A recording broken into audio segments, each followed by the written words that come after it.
no nos corresponde.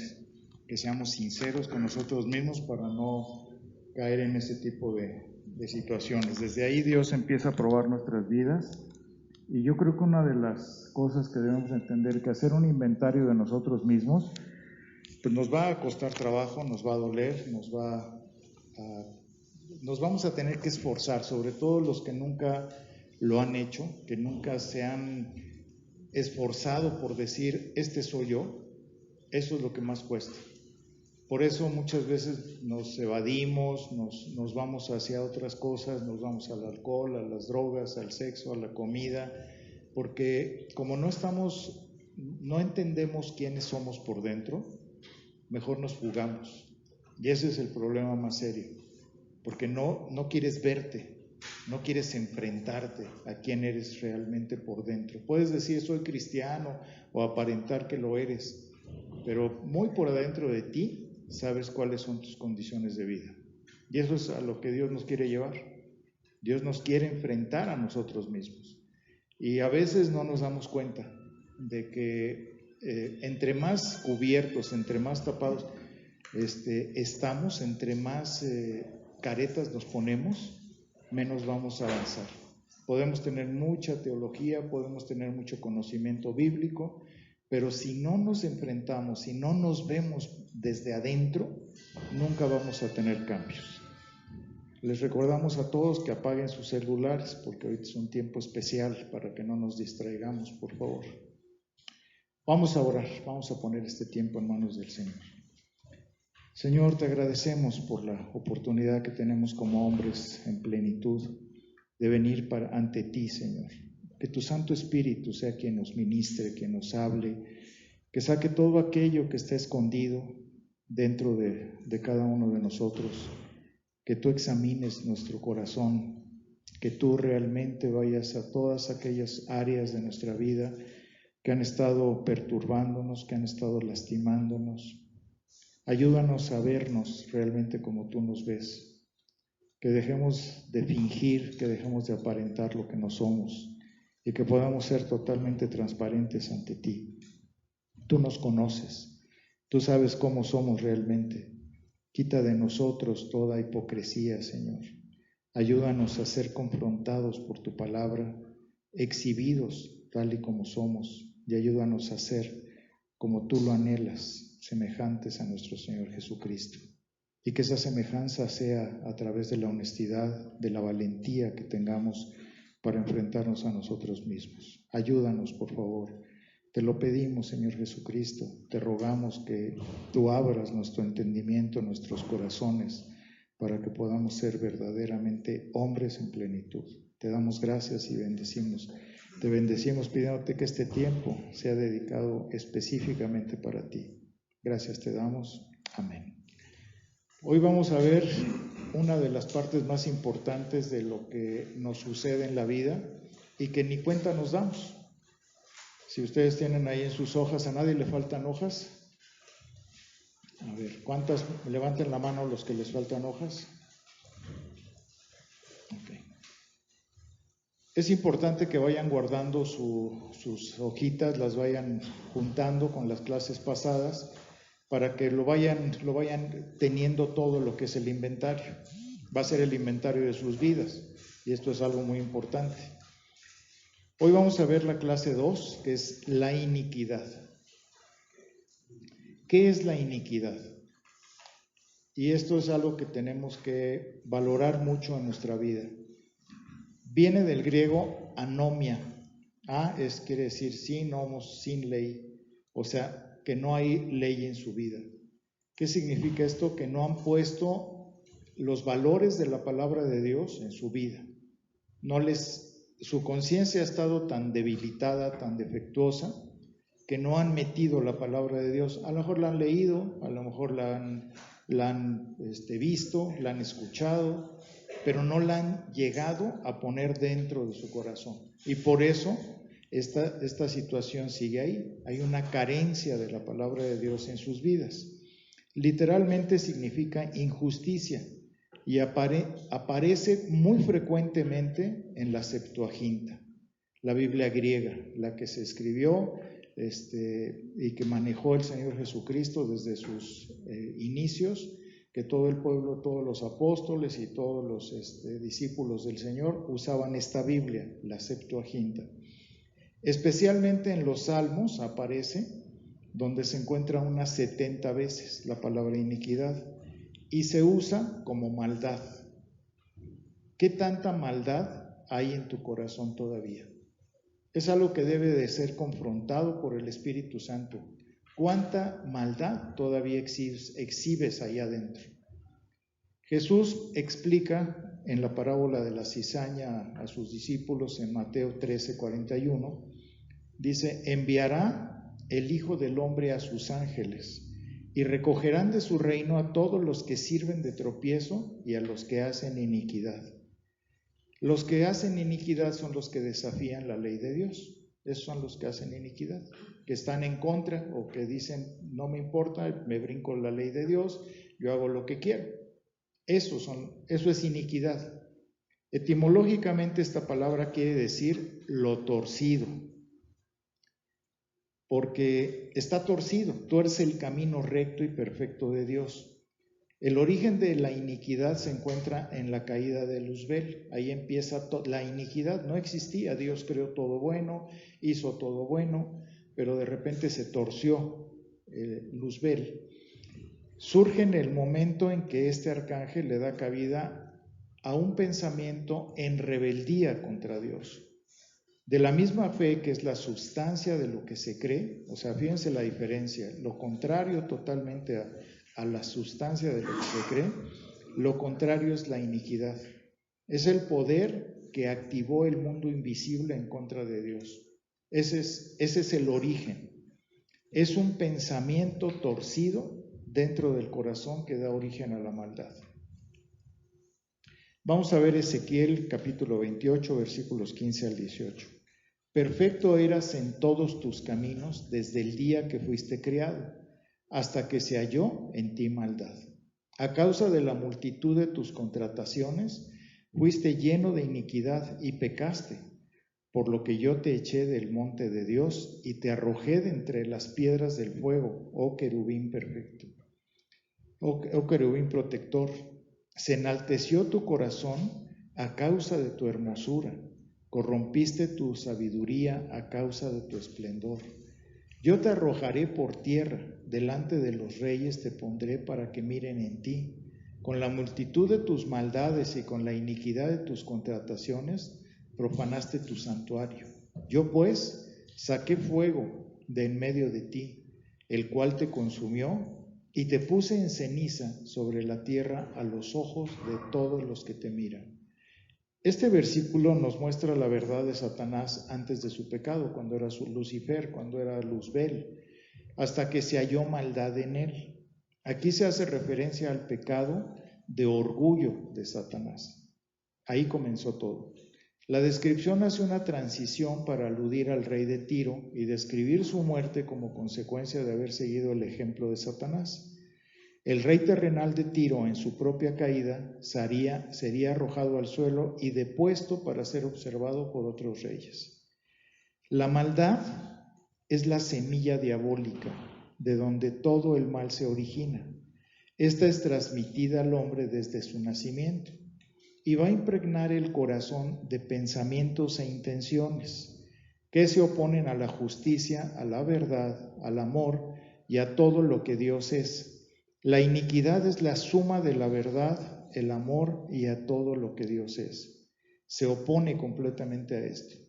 La iniquidad es la suma de la verdad, el amor y todo lo que Dios es. La iniquidad es la suma de todos estos pensamientos torcidos o la suma de la maldad del hombre. Entonces, ¿cuánta maldad existe en tu corazón? Tú tienes que revisar, tienes que pedirle a Dios que te muestre cuántas cosas todavía están atoradas ahí en tu vida. Jeremías 4:14 dice: lava tu corazón de maldad, oh Jerusalén, para que seas salva. ¿Hasta cuándo permitirás en medio de ti los pensamientos de iniquidad? Y aquí es importante darnos cuenta de algo. Hazte una pregunta sincera. ¿Realmente eres salvo? ¿Realmente le entregaste tu vida a Dios? ¿Realmente te Dios puso en ti esa fe para reconocer al Señor Jesucristo como Señor y Salvador de tu vida? Pero hazte esa pregunta sincera, porque estás arriesgando algo muy grave, tu vida. Estás arriesgando que tal vez tú no entiendes la Biblia, tal vez tú no entiendes nada de Dios, porque tú no te has arrepentido y no le has entregado tu vida al Señor. Si es así, ponte a cuentas con Dios hoy. Hoy es el día en que tienes que ponerte a cuentas. Ya no se vale el seguir jugándole al cristiano. Si es hoy el día que tienes que entregarte al Señor y decirle: aquí estoy, Señor, comprometido contigo a hacer tu perfecta voluntad, pedirle que Él ponga en ti esa fe y ese arrepentimiento, porque te estás jugando tu vida eterna. ¿A dónde te vas a ir? Y es algo que a veces no lo entendemos. No, estamos jugándole y estamos como sobrepasando, sobreviviendo. Creemos que somos creyentes y realmente no lo somos. Entonces, ponte a cuentas con Dios. Realmente dile: Señor, perdóname, me arrepiento de mis pecados y te pido que pongas ese arrepentimiento en mi corazón y esa fe que necesito. Porque por eso dice: lava tu corazón de maldad. Y ahí es el único que puede lavar ese corazón es Dios. Pero tú tienes que ser consciente de lo que le vas a pedir, que no puedes seguir viviendo de esa manera. La iniquidad impregna el corazón del ser humano desde el momento en que es concebido el embrión. Desde el momento que entra esa semilla entre el óvulo y el espermatozoide, ¡pum!, ya entró ahí la iniquidad, ya está. ¿Por qué? Porque todos nacimos con muerte espiritual. Todos, en el momento que fuimos concebidos, ya estaba, ese bebecito desafortunadamente ya lleva muerte espiritual. Es en este momento que toda la información o herencia espiritual de maldad en la persona se va a establecer en ella. Jeremías 17:9 dice: engañoso es el corazón más que todas las cosas y perverso, ¿quién lo conocerá? La iniquidad es como un cordón espiritual, por definirlo de alguna manera, a donde se va grabando todos los pecados del hombre y lo que será su herencia a la siguiente generación. Es donde queda esculpido todo el legado torcido y pecaminoso que le entregará un hombre a sus hijos. Estos, a su vez, lo torcerán aún más con sus propios pecados. Haz de cuenta, tú ya le mandaste a tus hijos la información genética de toda la maldad que ha habido en generaciones. Pues esa maldad, cuanto más la van a usar los hijos y aparte le van a aumentar con sus pecados. Y todo eso está guardadito ahí. ¿Cuántas cosas traes tú todavía guardadas? Que a lo mejor tú señalaste y dijiste: no, es que yo nunca voy a ser como mi papá. Es que mi papá de veras se pasó. Me hizo esto, me hizo aquello. O mi mamá, no. ¿Cómo se dejaba de mi papá? ¿O cómo fue mi mamá? A lo mejor fue un matriarcado fuerte en mi casa. Pues esa información que tú tienes, de juicio que hiciste contra ellos, ahí está, se va a venir hacia ti. Y tú ni cuenta te das, tú piensas: ay, yo soy un perfecto cristiano, soy tan lindo, ¿verdad? Y la realidad es que está toda la información ahí guardada. Jeremías capítulo 17 versículo 1 dice: el pecado de Judá escrito está con cincel de hierro y con punta de diamante, esculpido está en la tabla de su corazón y en los cuernos de sus altares. La iniquidad es lo que la Biblia llama el cuerpo de pecado. El cuerpo de pecado se origina en el espíritu e invade el alma y el cuerpo como un lodo que lo ensucia todo. La iniquidad está intrínsecamente ligada al mundo espiritual de las tinieblas y es ahí donde el diablo engarza las maldiciones que vienen de nuestros antepasados. Es en esta misma área donde se arraigan las bases legales de enfermedad que se transfieren de padres a hijos y a otras generaciones. Ahí vienen las cargas genéticas, que pueden ser de diabetes, de obesidad, que viene ya la información genética ahí, que se te va a pasar directamente. Esta es la principal puerta que tiene el imperio del diablo sobre la vida del ser humano incrédulo. Es a través de la iniquidad que el maligno va a permear el corazón del hombre para poner en él todo tipo de deseos perversos y pecaminosos. A esto se le llama concupiscencia. Tito 3:3 dice: porque nosotros también éramos en otro tiempo insensatos, rebeldes, extraviados, esclavos de concupiscencias. La concupiscencia es el deseo perverso que está dentro de ahí, esos pensamientos torcidos que tenemos. Y deleites diversos, viviendo en malicia y envidia, aborrecibles y aborreciéndonos unos a otros. Es lo que decía la semana pasada: cuando te ves frente a un espejo, ¿cómo te ves? Sinceramente, cuando tú te ves en un espejo, ¿cómo te ves? ¿Te caes gordo? ¿Te caes mal? ¿Te repudias? ¿Te molesta verte? ¿O te gusta verte? Es una pregunta que te tienes que hacer a ti mismo. Vete en un espejo y ¿cómo te ves?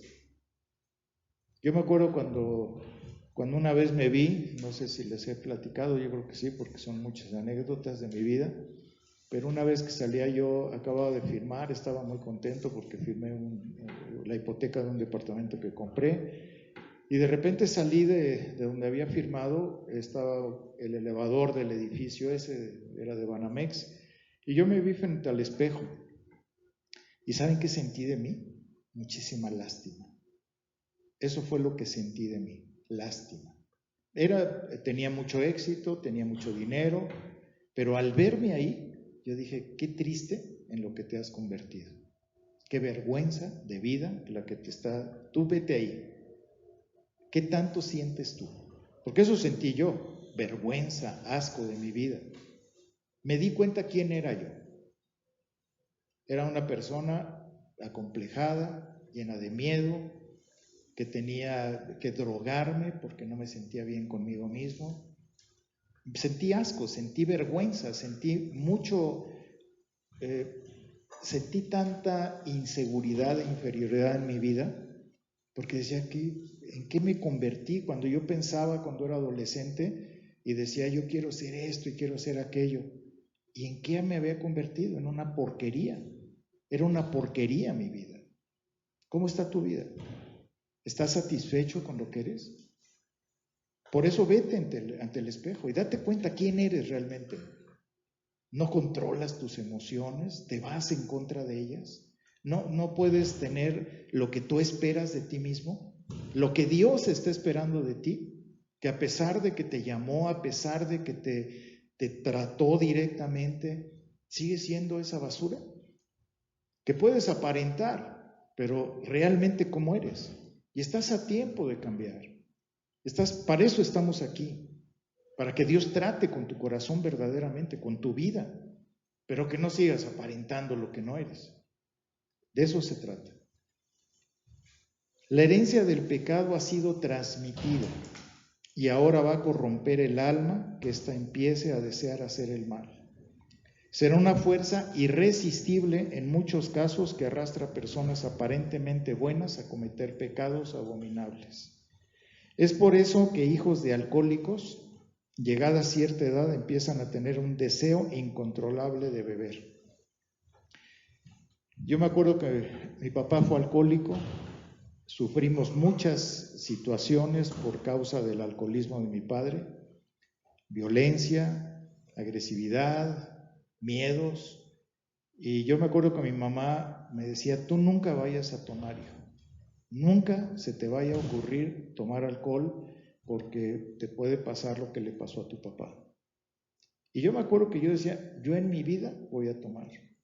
Veía, mi hermano empezó a tomar, un primo que también murió, también él tomaba junto con mi hermano, los amigos de mi hermano tomaban y yo los juzgaba, yo decía, ¿cómo se atreven estos a tomar y a estar haciendo tantas cosas? Un día tuve que salir a las 3 de la mañana a ir por mi hermano porque estaba borracho en una fuente, tirado, y ahí tuve que ir en pijama con mi mamá a sacar a mi hermano, y yo decía, ¿cómo? ¿Para qué toman?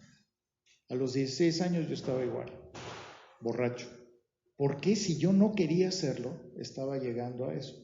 ¿Por qué tenía que hacer lo mismo? Y ahí es donde nos damos cuenta de que sí se transmite, sí hay una fuerza que empieza a llevarte y dices, yo no sé cómo, pero ya empecé a tomar también. Y no se da uno cuenta.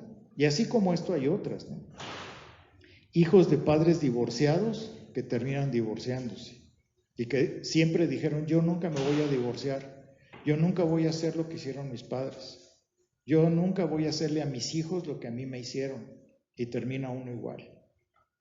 Los hijos de padres adúlteros terminan siendo adúlteros. ¿Cómo le puede hacer esto a mi mamá? ¿Cómo puede engañarla y lastimarla? A la larga uno termina haciendo lo mismo,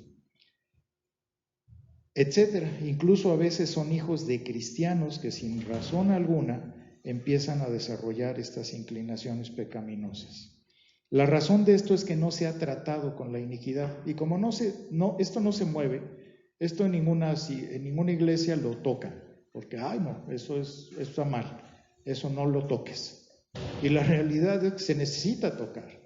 Se necesita llegar al fondo de esto, porque si no lo hacemos, entonces vamos a seguir viviendo en la ignorancia total. Santiago 1, 14 al 15, sino que cada uno es tentado cuando de su propia concupiscencia es atraído y seducido. Entonces la concupiscencia, después que ha concebido, da a luz el pecado, y el pecado, siendo consumado, da a luz la muerte. El pecado es tan solo el fruto de la iniquidad, es la parte superficial e invisible de algo que está profundamente arraigado en el ser humano. El pecado es tan solo las ramas de un gran árbol que van creciendo y robusteciéndose de generación en generación. La iniquidad es la verdadera raíz de donde surge todo el mal de nosotros, y es ahí donde debemos echar el hacha. Es como cuando ves que eres orgulloso, que eres vanidoso, que eres altivo, que eres prepotente. Puedes darle de hachazos a ese fruto, pero lo que está abajo es lo que tienes que tirar, que es la raíz de soberbia. Si tú no tiras la raíz, el fruto va a seguir dándose. Entonces, aquí es lo mismo. Podemos tener muchos frutos, pero si no le echamos el hacha a la raíz, eso va a seguir ahí, va a seguir dando, porque va a seguir fluyendo todo eso, o va a seguir brotando más bien. La gran mayoría de los creyentes confiesa sus pecados a Dios, pero jamás le han pedido que le muestre y borre sus iniquidades. Por esta causa sigue padeciendo las consecuencias, terribles maldiciones financieras o de enfermedades familiares incurables, destrucción familiar, divorcios, accidentes, tragedias que no deberían ocurrir, estando bajo la protección de Dios, que es todopoderoso. De repente puedes decir, ¿por qué tenía muchas cosas y de repente, ¡pum!, se fueron para abajo? De repente empecé o emprendí esto y no se dio. ¿Por qué? ¿Qué pasa? ¿Qué pasa en mi vida? ¿Por qué se repite la historia que se repitió en mis padres? ¿O en mi papá? ¿O en mi mamá? ¿Por qué se repite esto? ¿Qué pasa? Algo hay dentro de mi vida y no nos damos cuenta que es la iniquidad. Debemos entender que Dios hace diferencia entre la iniquidad y el pecado. Son dos cosas distintas. No es lo mismo el fruto que la raíz. El origen y lo que se da a luz. Dios no vino a vencer el pecado en nosotros, sino el poder del pecado en nosotros. Todos vamos a seguir pecando, pero ya no está el poder del pecado sobre nosotros. Una de las grandes complicaciones que existen en el cuerpo de Cristo es que la mayoría de la gente piensa que no necesita escudriñar sus corazones. Sin embargo, Dios desea que escudriñemos nuestros corazones, que entendamos la maldad de sus consecuencias en la misma dimensión que Él las entiende. Dios desea que el diablo no tenga ni el menor derecho con que atacarnos. Jesús murió por nuestra total libertad y cada parte de la cruz y de su pasión tiene que ver con áreas diversas en que Dios pagó el precio por nosotros, para que entráramos en una total plenitud en Él. No solo fue conquistando el perdón de nuestros pecados, el poder del pecado, sino que la cruz representó una obra integral en la cual fue redimida cada parte de nuestro espíritu, de nuestra alma y de nuestro cuerpo. La iniquidad es parte del alma y cuerpo del hombre, y eso no lo podemos quitar, está metida ahí. El hombre está compuesto, y esto es muy importante que lo entendamos, por espíritu, alma y cuerpo. Cuando nacemos de nuevo, nuestro espíritu es liberado de la muerte en la que vivía, pero el alma y el cuerpo continúan con lo mismo. Sigues pensando igual, sigues teniendo los mismos sentimientos, las mismas emociones atravesadas, las reacciones, sigues teniendo actitudes en tu voluntad contrarias a las decisiones que Dios quiere. Se hace tu voluntad y no la voluntad de Dios. Tus instintos siguen deformados, siguen lastimados, sigues queriendo hacer cosas que no son correctas. Entonces todo esto, tu sistema nervioso central está afectado, tus 5 sentidos están alterados. ¿Cuántas veces te dicen no veas a la mujer ajena? Y no puedes, te gana la vista. Ves unos pantalones apretados, unas pompas, un busto y te jala. Y por más que dices, no veas eso, no veas a la mujer ajena, ¡pum!, la vista. ¿Por qué? Porque los 5 sentidos no nacieron de nuevo. ¿O porque te sigue pasando eso? ¿Sí se dan cuenta? Y ahí está la iniquidad, ahí está metida. Pero por más que nosotros nos esforzamos, no podemos. ¿Por qué? Porque ¿cómo era tu papá? ¿Cómo fue tu vida? ¿Cómo fue tu abuelo? ¿Cómo fue tu tatarabuelo? Pues tenían eso también. Y por más que tratamos, no podemos. La lucha es constante. Dices, no, ya no voy a voltear a ver, ya no quiero ver eso. Y luchas por hacerlo. A mí me ha pasado. Yo lucho y digo, ya, casi tengo 70 años y sigo viendo, ¿verdad? O sea, ¿para qué me hago tonto? Pero es una lucha diaria. No voy a ver, por amor a Dios, no voy a ver y me volteo. Pero cuesta. ¿Por qué? Porque todavía está ahí metido. Entonces nuestra carne sigue siendo débil. ¿Por qué decía el apóstol Pablo? ¿Por qué hago lo que no quiero hacer y lo que quiero hacer es lo que no hago? ¿Por qué? Si era una nueva criatura en Cristo. ¿Se dan cuenta? Ahí está metido. El cuerpo, como bien sabemos, el hombre está compuesto por espíritu, alma y cuerpo. El hombre solo se puede entender en manera integral. Esto es combinando los 3 aspectos que lo componen. El ignorar uno de ellos es necesariamente caer en un error, y por eso es que la ciencia no puede atar los cabos que unen al cuerpo y al espíritu, por cuanto lo desconocen totalmente. El cuerpo, como bien sabemos, está compuesto por un sinnúmero de componentes que lo hacen funcionar correctamente. De la misma manera, el espíritu, alma y cuerpo son altamente complejos y que debemos conocer para caminar en la victoria que Cristo efectuó para nosotros. Muchos de los fracasos de millones de cristianos se debe al escaso conocimiento que se tiene de estas partes fundamentales en nuestro ser. El espíritu está compuesto de la intuición, que es la comunicación con Dios, la comunión, que es la intimidad con el Espíritu Santo, y la conciencia, que es donde la conciencia nos ayuda a tener temor de Dios y está ligada directamente al corazón de Dios. El alma está compuesta por la mente, que es el entendimiento y la inteligencia, las emociones, donde están también los sentimientos, y la voluntad, donde están nuestras decisiones. Y el cuerpo está formado por todos los órganos que lo integran, aparte de los 5 sentidos, los instintos y el sistema nervioso. Desafortunadamente, la mayoría de los cristianos han decidido ignorar sus profundidades para no meterse en demasiadas complicaciones. Y desgraciadamente esta actitud es la que mantiene a millones de personas atadas y quebrantadas dentro del reino de Dios. 1 Tesalonicenses 5:23. Y el mismo Dios de paz os santifique por completo. Ahí está muy claro. Y todo vuestro ser, espíritu, alma y cuerpo, sea guardado irreprensible para la venida de nuestro Señor Jesucristo. ¿Cómo vamos a guardar irreprensible si no nos estamos dando cuenta que está por dentro de nosotros? Si no estamos revisando qué hay en el espíritu, qué hay en el alma, qué hay en el cuerpo. Si no me meto a revisar yo, ¿cómo voy a ser irreprensible cuando venga el Señor? Y eso es lo que quiere Dios de nosotros. La herencia. Nuestro cuerpo natural almacena la herencia genética en los cromosomas de la célula y estos forman un cordón llamado ADN, en donde se encuentra toda la información de nuestra herencia física. Es como el microchip de una computadora donde se halla toda la información de cómo estamos configurados. Es el ADN el que va a determinar si nacemos con los ojos del abuelo, con la boca de la mamá, con el color de piel o pelón como el bisabuelo, la estatura de papá, etc.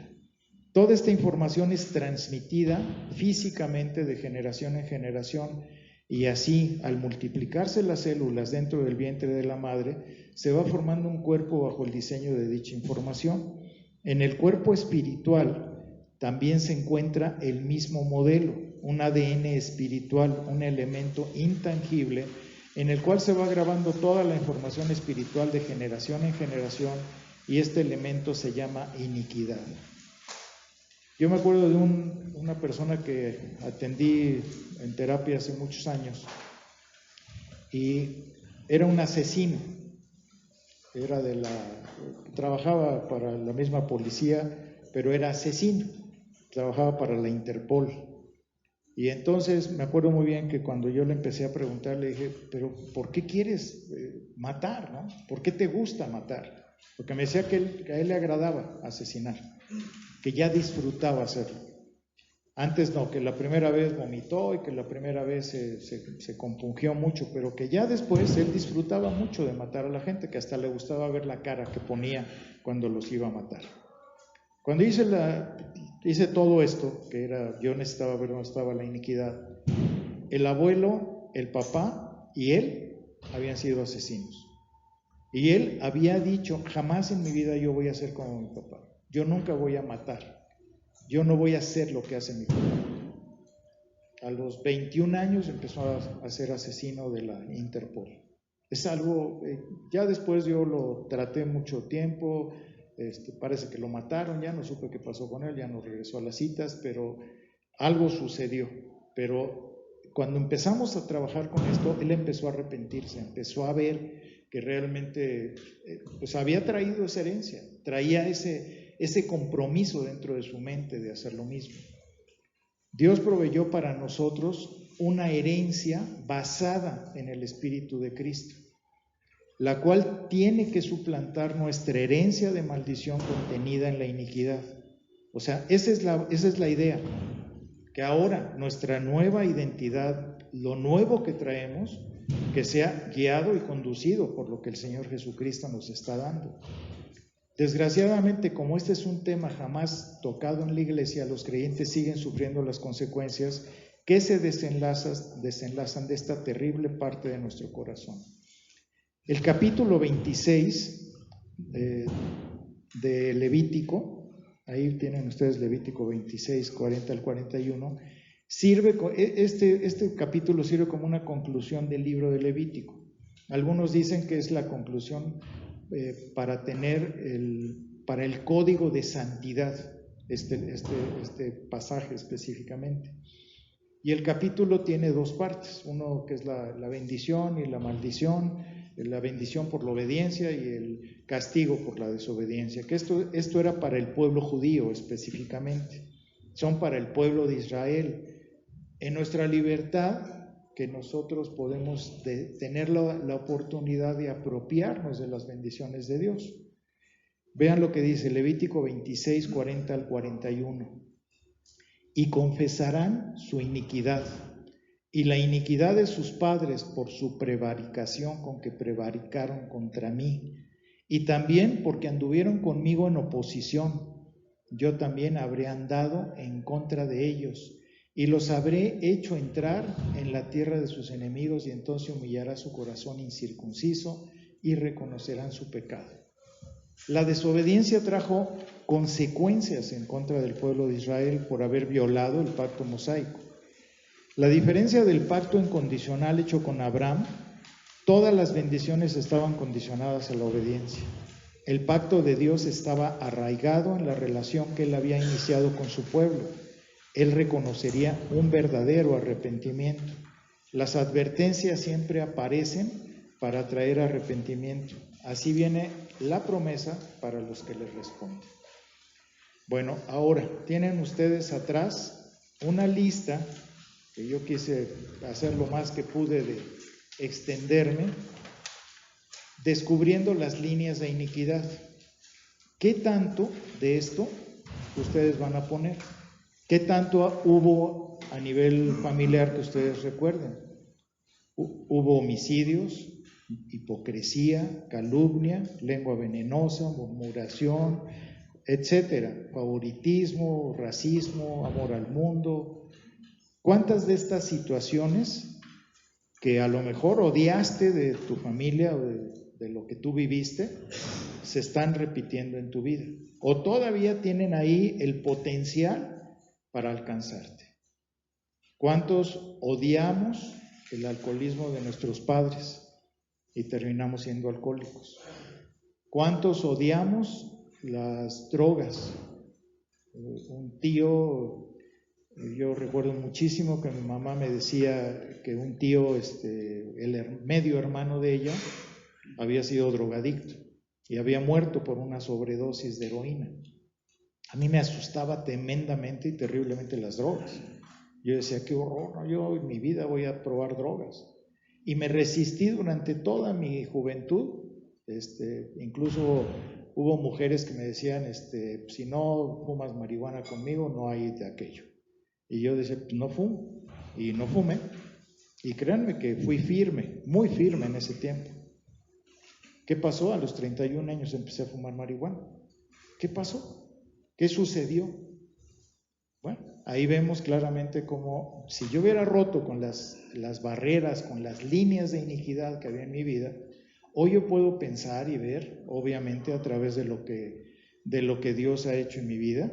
Yo digo, qué tontería tan grande estar drogándose, perder la bendición tan grande de tener conciencia y de perder la conciencia a través de esa porquería, de meterte toda esa sustancia que te daña, que te lastima.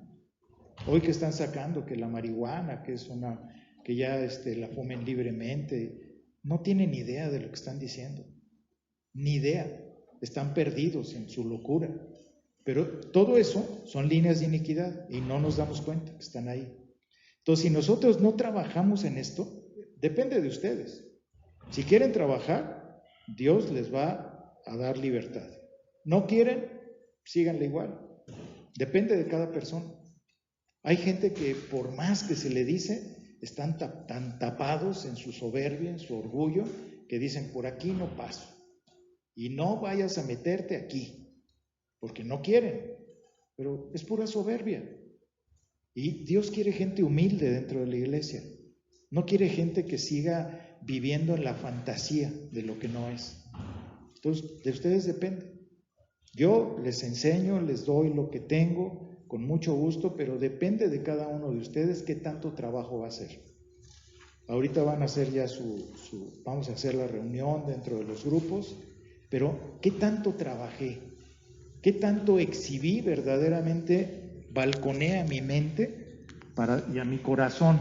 ¿Realmente lo saqué para limpiarme, para trabajar realmente en mí? ¿O nada más estoy por encimita? Nada más pongo no, sí, no, sí. Ahí se van a dar cuenta. ¿Realmente estoy trabajando en mí o estoy haciéndome pato? Entonces, de ustedes depende si quieren crecer o no quieren crecer. Si quieren ser verdaderamente útiles ante el Señor o no quieren ser, ¿verdad? ¿Qué sigue, Alejandro? Ya.